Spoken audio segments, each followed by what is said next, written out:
Let's begin your adventures in dreamland. Soft, surreal, and slightly cheeky sleep stories with awe and wonder. I'm Serene, your guide tonight. In a world of noise and endless options, you chose stillness with me. That means a lot. Dreamland floats across the world each night. Tell our community where we landed. And if you're vibing with Dreamland, a like and a subscribe tells the algorithm, hey, share the awe with others. And we know the world could use more wonder, more metaphysical, more of the unseen than the seen. We've forgotten we're spirit first, matter second. And if brushing your teeth didn't happen tonight, don't worry, you can still drift off with a clean conscience. Now, we return to what we are.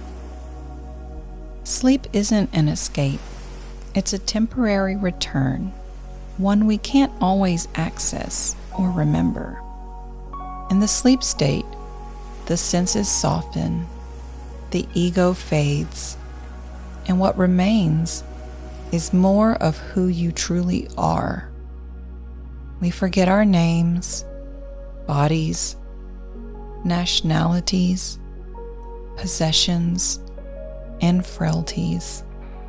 We unconsciously enjoy the great freedom that is native to the soul.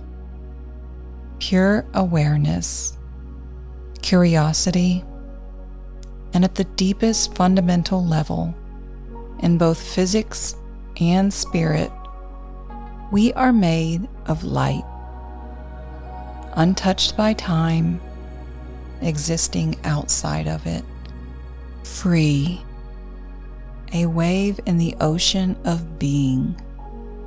So let go. You are returning to your purest form.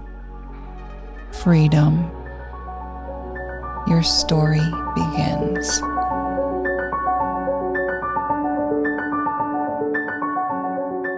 The Deadly Uncontacted Tribes of the Amazon is episode 26 and is the 8th in our Dream Wonders series, where we appreciate fascinating facts in our world of wonder.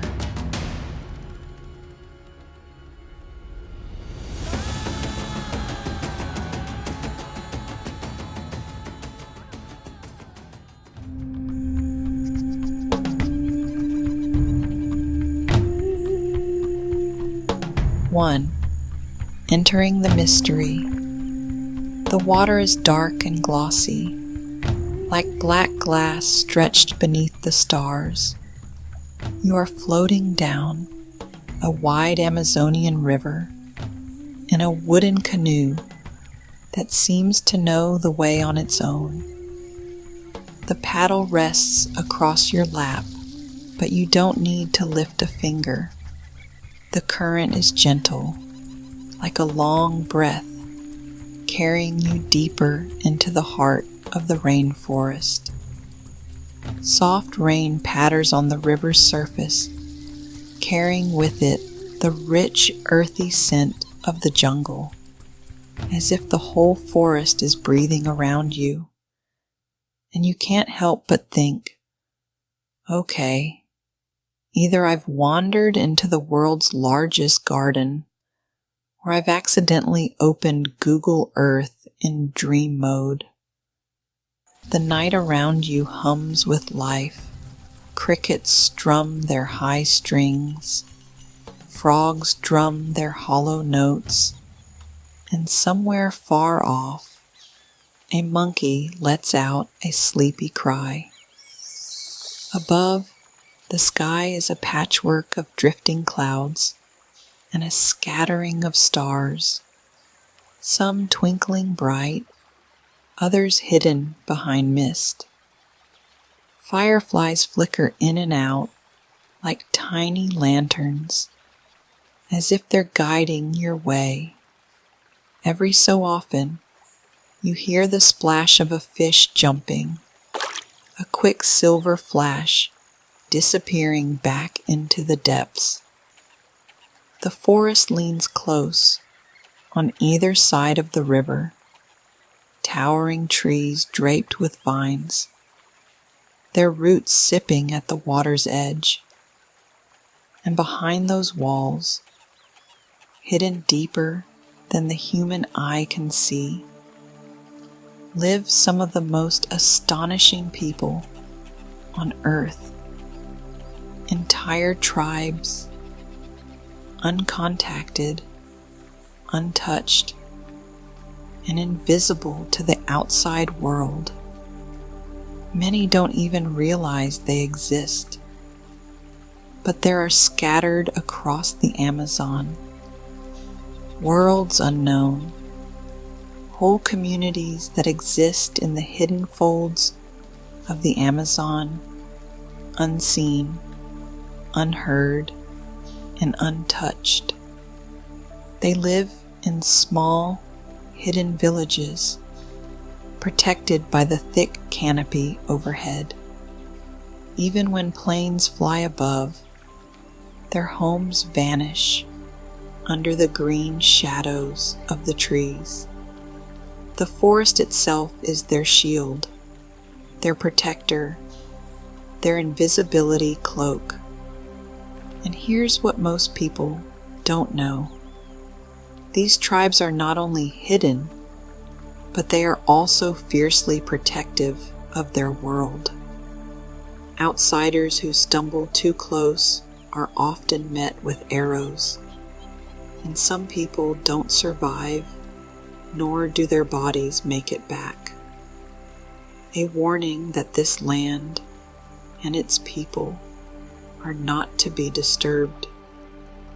To the unknowing, they are the deadly uncontacted tribes of the Amazon, guardians of their way of life, who defend their silence with a strength that has kept them safe for centuries. Unlike the Amish in the United States or the Mennonites in Belize, groups who also live simply, farm the land, and avoid many modern technologies. The uncontacted tribes of the Amazon are entirely different. The Amish and Mennonites are often called separate, but they still buy tools in stores, trade with neighbors, and travel on public roads.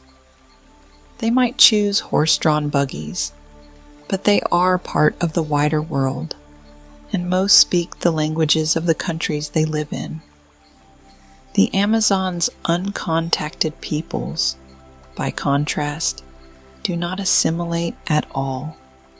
They reject every form of contact, every bridge to the outside world. They do not shop, they do not trade, they do not mingle. Their knowledge of the modern world comes only in glimpses, the distant drone of an aircraft, the flash of a stranger on the riverbank, and every recorded encounter shows they push it away with arrows and silence.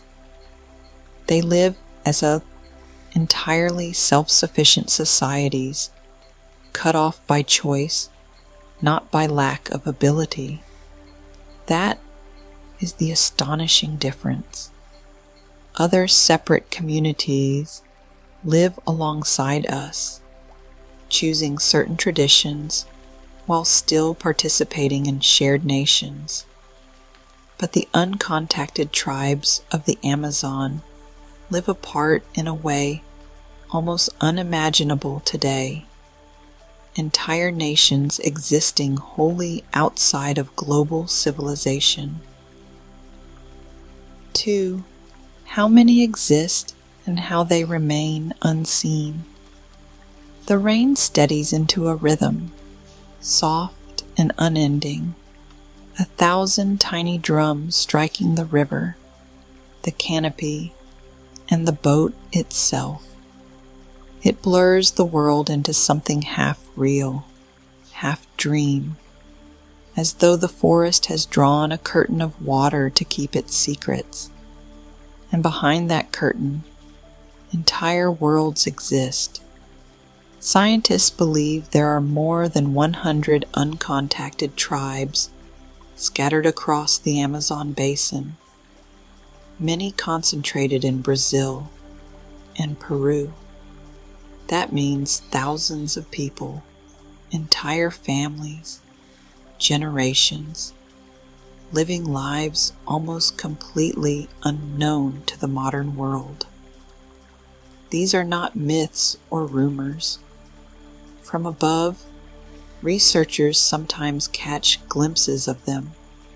A ring of huts woven from palm leaves, a small plot of cleared land where manioc or bananas grow, even the shadowy figures of people moving through the trees.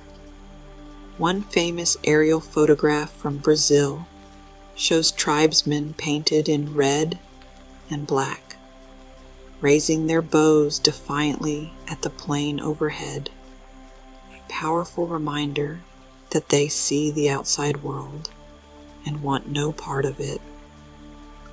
Brazil's Indigenous Affairs Agency has confirmed at least 28 isolated groups within Brazil alone, with dozens more suspected. In Peru, the Ministry of Culture tracks over 20 such groups across the Amazon headwaters. Each is distinct, not one vast community, but scattered nations, each with its own language and way of life. But most of the time, they are invisible. Their villages are swallowed under the canopy, their trails erased by rain almost as quickly as they are made. If they move, they do so lightly, often relocating camps to follow rivers, food, and seasons. The Amazon itself conspires with them, offering endless camouflage, vines that fall across old paths, storms that wash away footprints, and a canopy so thick even satellites struggle to pierce it. For you, drifting in the rain-soaked canoe, the idea is staggering, that whole civilizations are tucked just beyond those dripping walls of green. Children laughing in smoky huts, fires crackling under thatched roofs, elders passing down knowledge in languages no outsider has ever heard.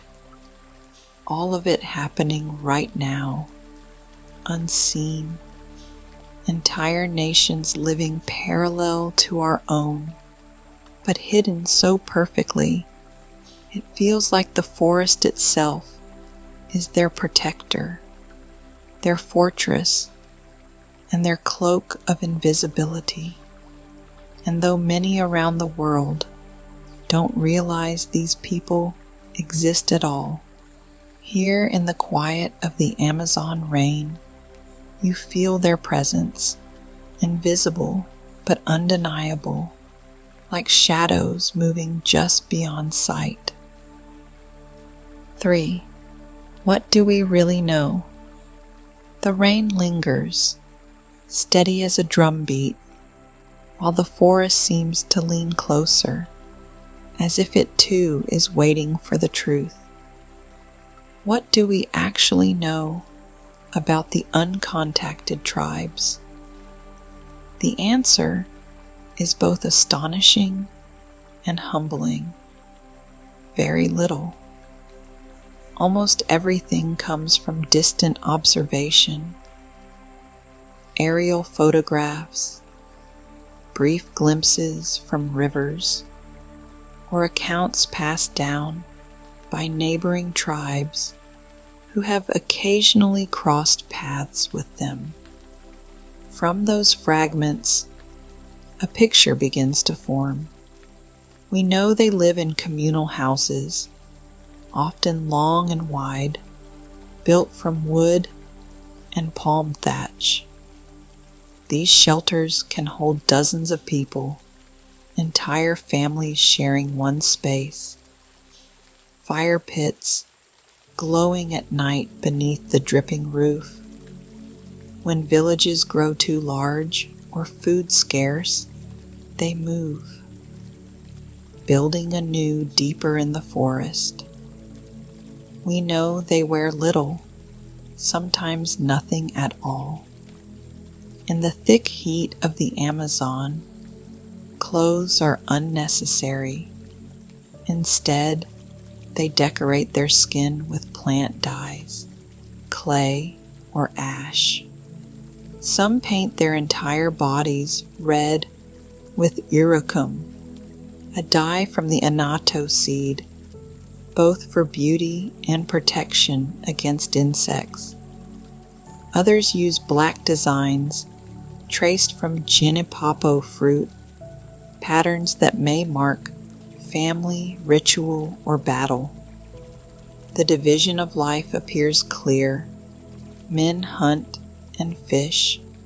Women gather fruits, roots, and nuts, and together they farm small plots with manioc, plantains, or corn.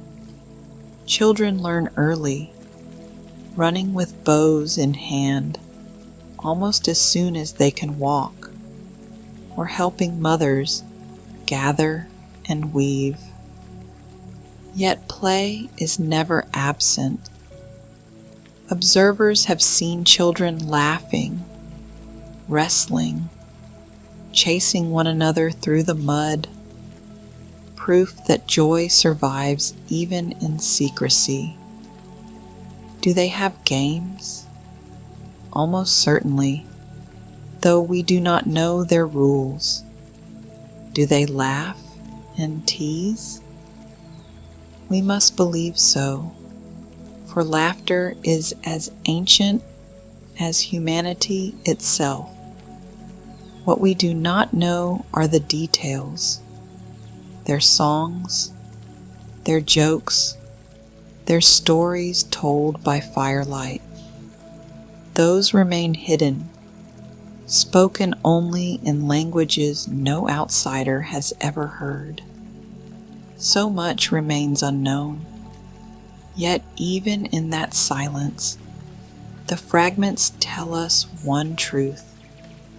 They live full human lives, hunting, cooking, laughing, raising children, singing, but on their own terms, untouched by the outside world. The rain falls harder now, as though the forest itself wishes to wash away your questions, leaving only respect for the mystery that remains. For, why they are deadly and fiercely untouchable. The rain falls heavier now, a steady percussion on every surface, the leaves, the river, the roof of your canoe. The sound is endless, like the forest itself is drumming a warning. And that warning is real. These tribes, as hidden as they are not passive.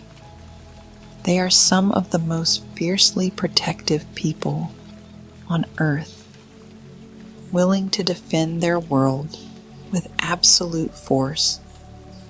To stumble upon them uninvited can mean death.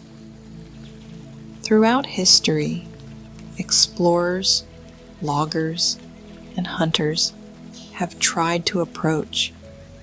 What happens is almost always the same. Arrows flying from the tree line, Spears launched from the shadows, intruders cut down before a word can be spoken. There are stories of missionaries who paddled upriver to bring the gospel, only to be shot dead before reaching shore. There are accounts of poachers and illegal loggers who vanished in the jungle, their last moments marked by the whistle of poisoned darts. In 2017, Brazilian officials reported that gold miners massacred members of a small uncontacted group along the Jandiatuba River, bragging in a bar that they had cut up the bodies and thrown them into the river. The case underscored both the tribe's vulnerability and their fierce defense.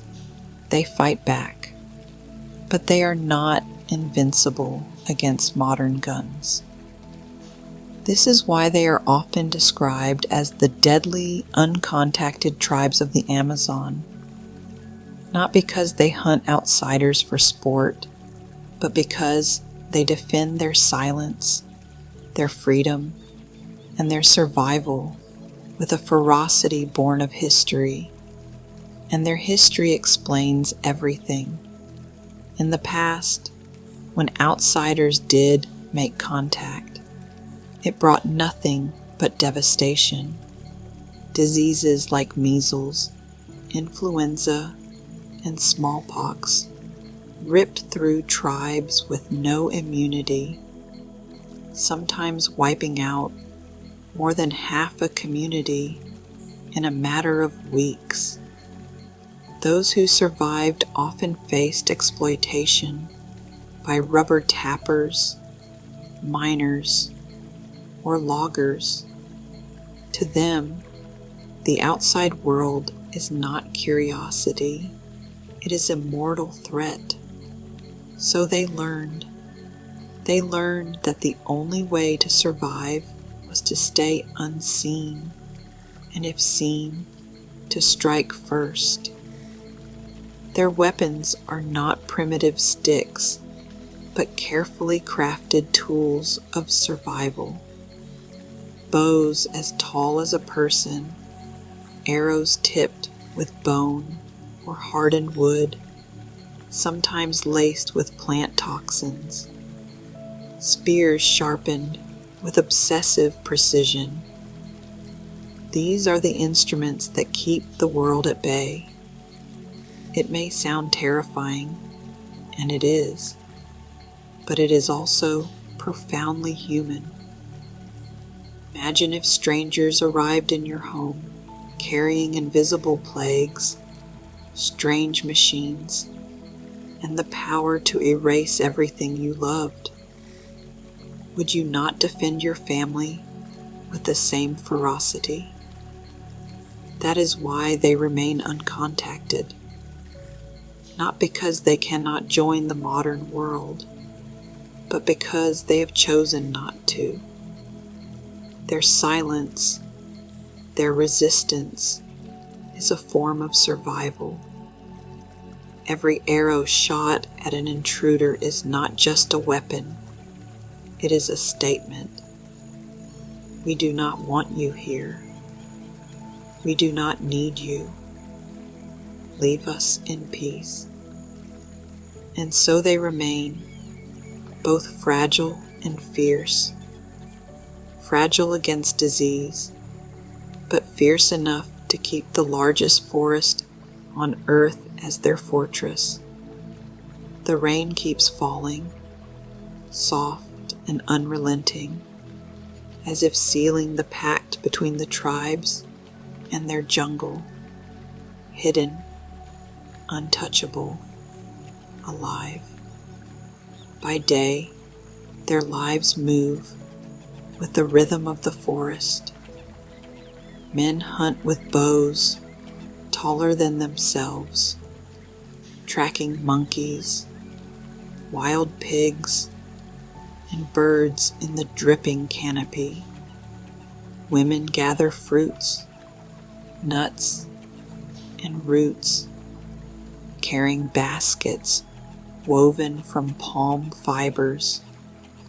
Children learn by watching how to fish with simple nets, how to climb trees for honey, how to read the forest's endless pharmacy of plants.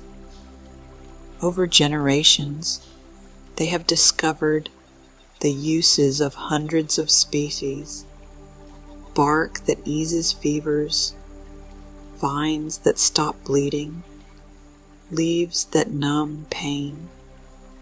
To them, the rainforest is not just home, it is library, supermarket, and medicine chest all at once. Anthropologists believe they may know more than 1,000 medicinal plants. For example, some tribes have used curare, a vine extract, to coat arrow tips, strong enough to paralyze prey. Others rely on plants like ipecac, long before it became known in Western medicine, to treat illness. And though no outsider has ever sat in their circles to listen, we know that language and ritual flow like the river through their lives. Each tribe speaks in its own tongue, some so different that even neighboring groups cannot understand one another. Songs echo at night around fires, words carrying histories no book has ever recorded. There are stories, myths, and teachings spoken aloud, passed from elders to children, weaving identity from sound and memory. To the outside world, those words are silence. But here in the dream, you can almost imagine them. Voices rising through the rain, fragments of stories carried away by the jungle's endless breath. 5. Off into a surreal dream you go.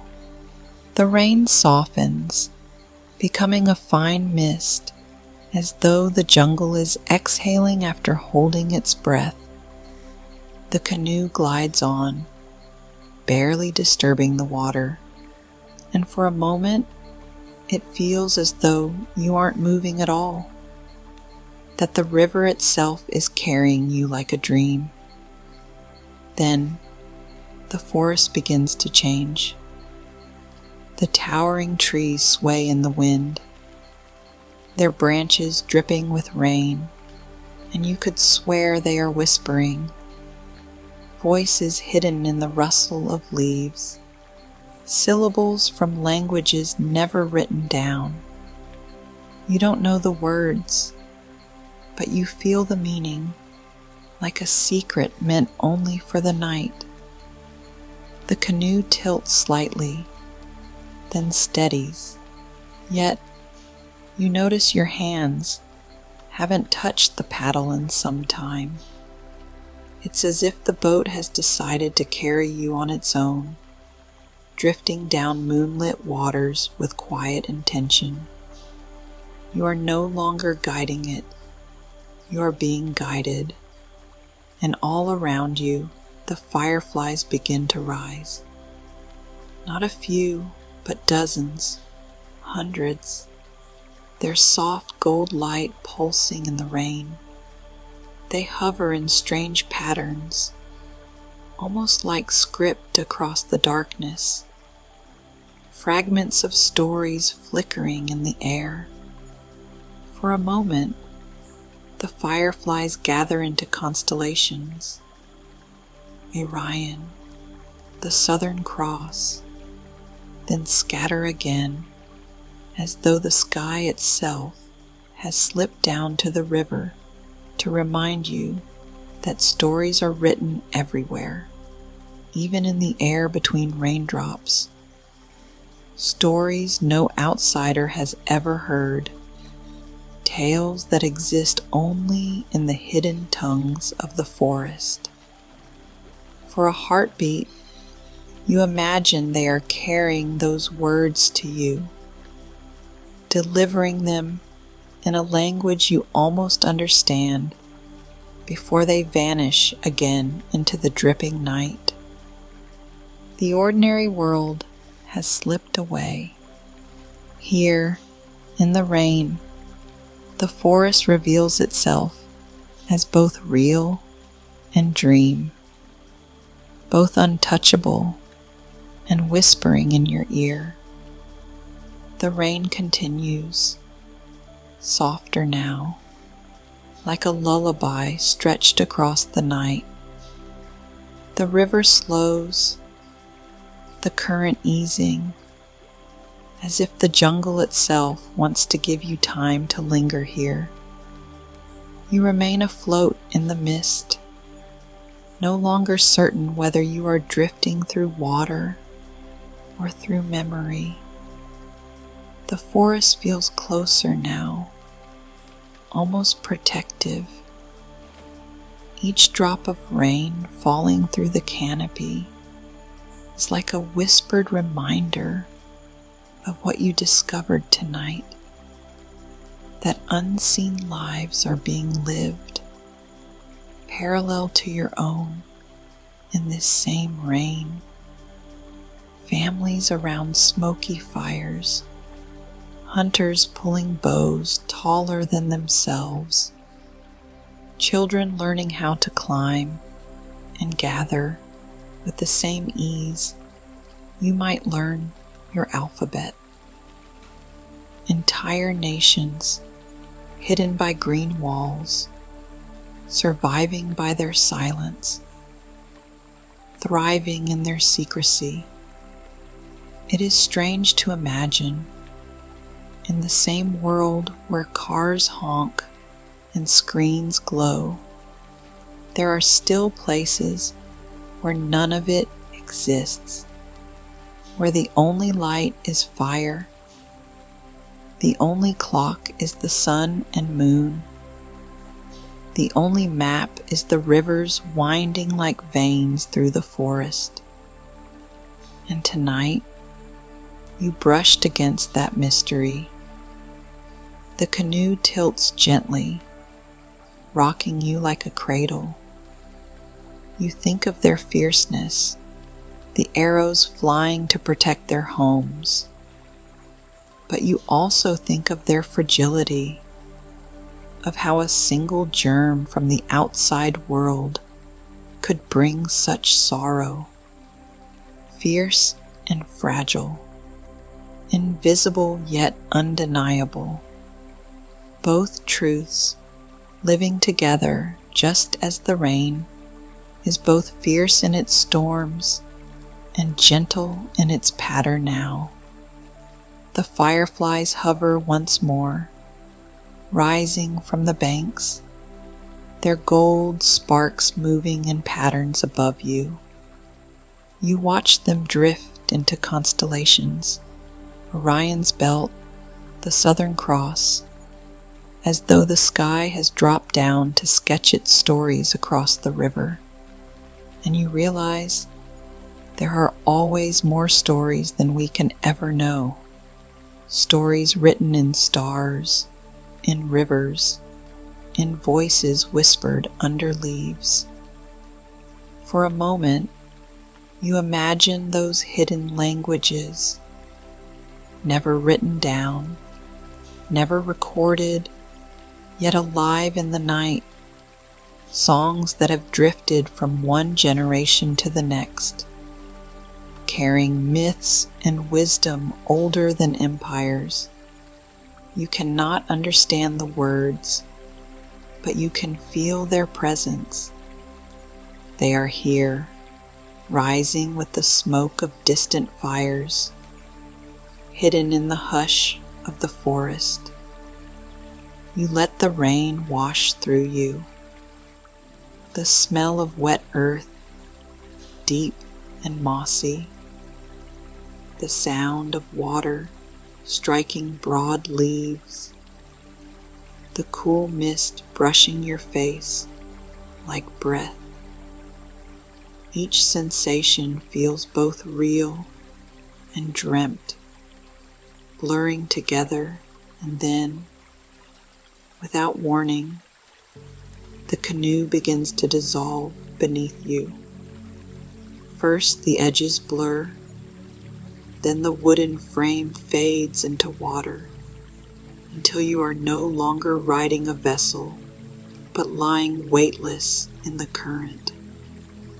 The river carries you, gently, slowly, and with each ripple you feel yourself loosening, sinking deeper into rest. The jungle leans close, as though offering a blessing, and in your heart you make a small prayer. May the tribes remain unseen, if unseen is what protects them. May the forest guard their secrets as faithfully as it has for centuries. May they be safe in their silence, whole in their hiddenness, untouched by the sickness and sorrow of the outside world. The prayer lingers with the rain, carried away into the vastness, and you realize it is not just for them, it is also for you, for we are all, in our own way, longing for a place where we are safe, where we can be unseen and undisturbed, held by something larger than ourselves. And just like that, the forest changes again. The mist thickens, the river widens. Slowly you feel the shift, not of leaving, but of returning. You are not drifting through the Amazon anymore. You are drifting through yourself, being carried home. The sounds change too. The rush of the river becomes the hum of your own breathing. The patter of rain becomes the soft quiet of your room. The cradle of the canoe becomes the cradle of your bed, waiting to hold you exactly where you are. You settle deeper, and the forest settles with you. The canopy becomes the ceiling overhead. The stars become the faint glow outside your window. The rain becomes the rhythm of sleep beginning. You are safe now. The mysteries of the world are vast, but tonight you rest inside them, guarded and at peace. The last firefly flickers, then fades. The jungle exhales its last whisper, and all that remains is you in bed, drifting deeper, wrapped in the same silence that protects the tribes, wrapped in the same rain that has fallen for centuries. You are safe. You are held. You are home. Sweet dreams.